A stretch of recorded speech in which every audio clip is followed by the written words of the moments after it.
Book on Grammar. The storm became calm. The night became still. From the darkness of the night, the air became cold with a chill. The winds remained as continuous and brisk blowing. The insecurity of the blackness kept on growing. Seemingly darker than normal, I forced my eyes open. Lay there on the bed, simply not knowing. Of curious mind and eager to know, I left my bed to peek out the window. A frozen tundra of snow, wind, and ice.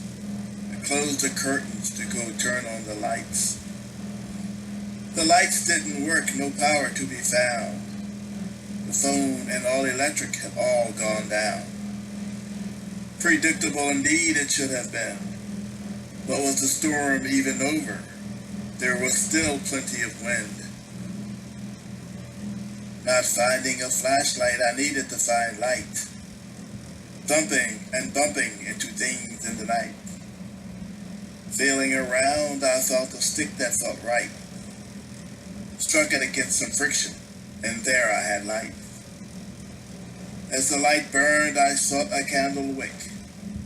Now I had true light, not just flames on a stick. As the candle burned low and high, I lay back down to a weary sigh. The flicker of candlelight, how it would on and on again flutter, brought to mind speech impediments of persons who stutter. Through that speech I could see words in print to books, and so on my thought went.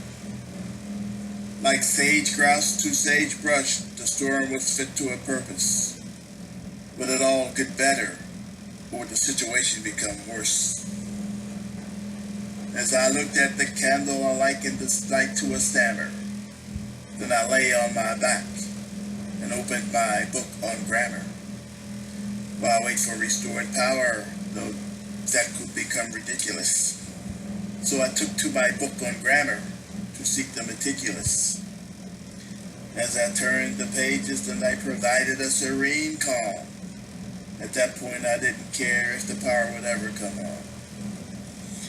As I leaf through the pages, I see principles and rules. Book on grammar stated thus for use in schools.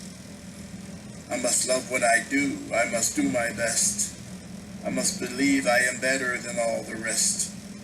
When I need to make changes on punctuation, I must do it with punctuality and without hesitation.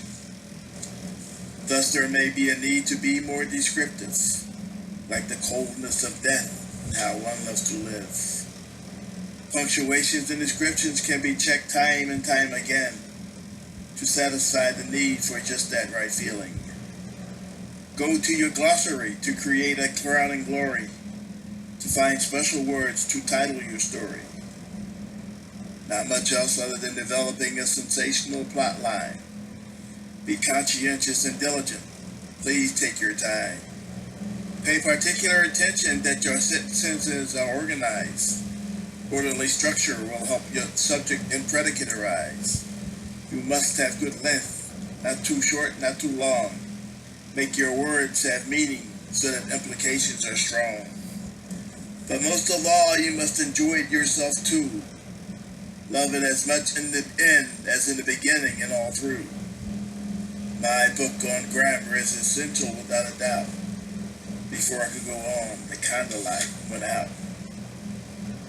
I closed my book using my finger as a marker. I looked to the ceiling, pondering the night much darker. Only then did I see that there had been a prophecy to the storm.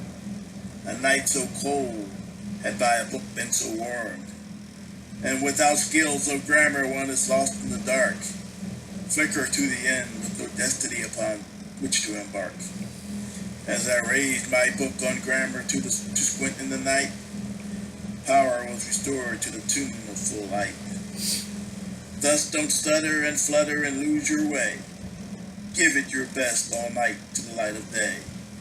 Raise your hand high when your teacher asks a question.